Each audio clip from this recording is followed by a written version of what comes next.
everyone, this is Lizzie and welcome to my channel. Please do not forget to like, share, and subscribe. For today's video, we are going to talk about leaf propagation of succulents.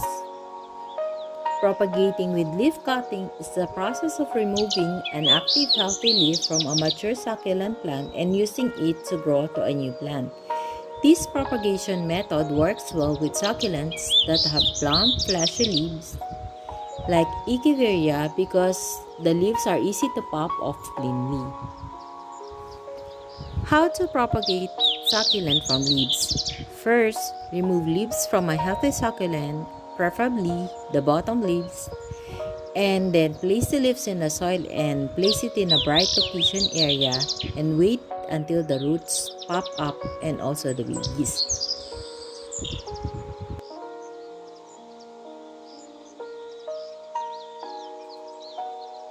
So, ito yung mga leaf propagation ko. Usually, ang mga leaf propagation ko nakalagay sa LBC box. So, 3 LBC box to.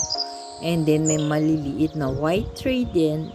At saka meron ding ganito yung basket na wala siyang soil. Pero tumutubo naman sila doon. So, hindi lang sila mag-grow masyado ng roots pag ganun kasi walang soil. Ito din yung mga leaf na nakuha ko sa mga unboxing video natin. I try to propagate. Tingnan natin kung magtutuloy sila. And then, meron din ako mga leaf propagation sa mga pots within my garden. So, ano nga bang mangyayari after na mag-pop up ng roots and ng babies sa mga leaf propagation natin? So, syempre, kailangan natin silang i-transfer sa maliliit na pot or sa seedling tray na katulad nito. So, yung seedling tray na to, binili ko online. I think less than 50 pesos, around 29 pesos, I think. Tapos, may 50 holes ang seedling tray na to. And right now, I am putting my soil mixture na 50% pumice stone and 50% loam soil. So, usually, ang ginagamit ko talaga sa mga leaf propagation ko is yung mga used or old soil ko. Kaya lang, naubos kasi sila dahil sa mga dami ng ating tinatanim succulents. So, I just use this time yung bagong soil mixture na ginawa ko. And then, I top it with old soil na natira o yung galing doon sa LBC box din na pinagkuhanan natin ng mga leaf propagation. So, itinap ko lang dyan sa ibabaw kaya ganyan yung itsura niya ngayon. So, hinahanap ko lang yung mga lines ng seedling tray para pag pinat ko yung succulent, nasa middle siya ng mga hole.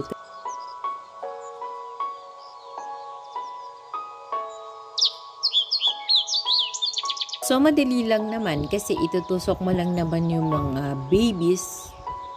Minsan yung babies walang roots, minsan meron. So, it depends kung ano yung tumubo. O minsan naman, pag tinanggal ko yung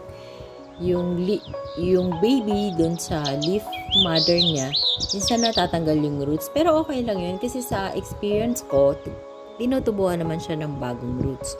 So, ayan lang, ipinapatong ko lang. Tapos, itinutusok ko pag mahaba yung stem. Ganun lang, ulit-ulit lang. So, ganyan lang yung ginagawa ko. So, ang leaf propagation, para lang to sa mga taong may mahabang patience. Kasi napakatagal talaga ng growth nila. So, bago pa sila tubuan ng roots, bago pa sila maging well-rooted dito sa seedling tray, it takes months. So, kung talagang gusto nyong mabilis na magpadami ng succulent, I recommend you do stem cutting. Mas mabilis yon compare dito sa leaf propagation. Pero, hindi talaga maiwasan na mag-leaf propagate din tayo kasi nga, minsan, pag nagre-repat tayo o gumagawa tayo ng succulent arrangement, hindi maiiwasan na may nalalaglag na leaf. Ako talaga nangihinayang ako kung itatapon ko yung leaf, lalo na pag mature yung leaf, na alam kong tutubuan siya ng babies. So, instead na itapon ko yung leaf na nalalaglag o nadadali ko pag nagbivisit ako sa garden ko, I put them in a carton box ng LBC na may konting soil. Minsan, nilalagay ko lang din sila sa pot kung saan ko sila natanggal or minsan, ibinapatong ko sa mga arrangement pot ko. So, everywhere talaga makakakita kayo ng leaf na nakalagay sa mga pot ko. So minsan hindi ko na talaga matandaan kung ano ba yung leaf na yun kasi pag tumubo na yung mga babies katulad nito na nilalagay natin sa seedling tray, mahirap nang i-identify lalo na pag nabulok na yung pinaka leaf mother kung saan nag-pop up yung baby. Minsan hindi mo talaga ma-identify kung ano siya. So,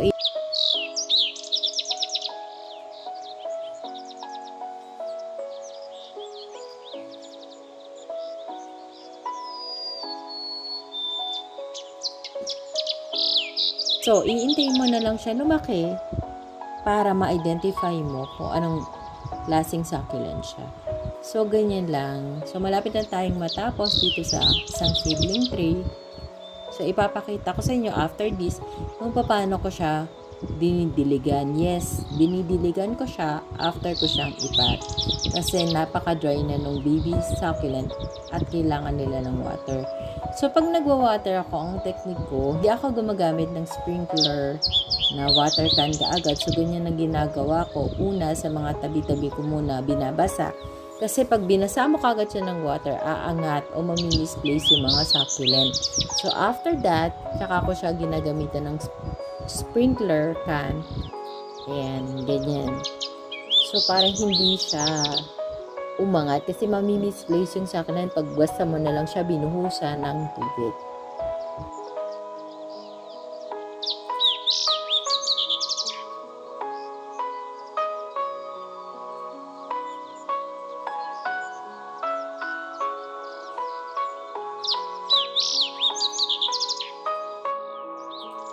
Pakita ko naman sa inyo yung mga 3 months to 1 month ago ko na mga pinropagate sa seedling tray. Galing to lahat sa leaf propagation. So, iba-iba ang ages nila. So, yung iba 1 month, 2 months, 3 months. So, ayan sila. So, very dry yung soil nila kasi nakalagay lang ito sa ilalim ng plant rack ko. So, ayan, nakikita nyo yung mga lilinisin din tayo. Kahit seedling tray lang yan or leaf propagation lang, may mga weeds pa rin na tumutubo. And once na overcome ng weeds, yung inyong mga leaf propagation, mas maunang lalaki yung weeds hanggang sa mamatay yung inyong leaf propagation. So, ang ginagawa ko, tinatanggalan ko rin sila ng weeds. So, parang talagang succulent na nakapat lang sa isang ordinary pot. Ganun din, magtatanggal ka ng weeds. Pero, madalang ka makakakita ng dried leaves kasi nagsisimula pa lang silang sumibol eh. So, wala masyadong dried leaves. Ang kalaban ko lang dito is yung weeds na mas bilis tumubo sa mga leaf propagation. And isa ko pang kaaway dito or kalaban ko dito sa mga leaf propagation ko is yung mga housebird. Since nakalagay siya sa ilalim ng rock, yung mga housebird, tuwang-tuwa silang maglaro dito at binubunot nila yung mga leaf propagation ko. Hindi ko naman sila pwedeng bantayan ng matagal. So, hinayaan ko na lang maglaro yung mga housebird. And then, kapag napansin ko na may nabunot, tinatanim ko na lang ulit. Ganun. Ipapakita ko naman sa inyo kung paano ko inaayos nga yung isang tray. So, tinatanggalan ko ng weeds. Pag kulang na yung soil, dinagdagdagan ko ng soil. And then, pag namatay or nabunot ng mga housebird yung tanim, pinapalitan ko na lang ng bagong baby na pwedeng itanim dun sa seedling tray. So, halo-halo na siya. May cactus, may echeveria, may Cryptopetalum. Basta kung ano yung leaf propagation na may baby na available, yun ang tinatanim ko. Since well-rooted na sila, pwede natin silang gamitan kaagad ng water sprinkler pag diniligan natin sila. So, at least dinidiligan ko sila once a week kapag summer. Kaya lang, since maulan, ngayon ko lang ulit sila didiligan kasi nakatakong tuyo yung soil. Pero this week kasi it's been raining na naman dito sa Cavite, silang Cavite for almost 1 week na naman na umuulan pa, sulpot-sulpot yung ulan. Halos hindi na namin makita yung araw dito. So, hindi naman siya masyadong nababasa, naampiasan lang siya, ganun. So, let's have a recap kung ano yung mga itsura nila up close. Yung mga sakanin, sana nakikita nyo kasi sobrang liit nila. So, I try to focus sa camera. So, ayan lang yung talagang best best video na na-capture ko. So, I hope nakikita niyo yung mga kulay yung succulent.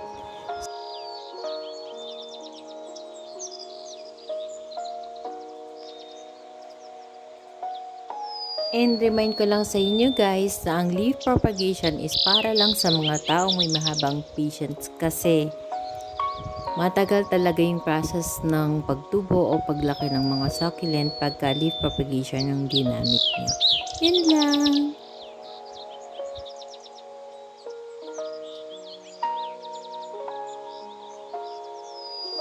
So that's all for today's video guys. I hope you like my sharing for today's vlog. Please do not forget to subscribe, share my video to your family, friends, and relatives. Thank you for watching. See you on my next video. Bye. God bless us all.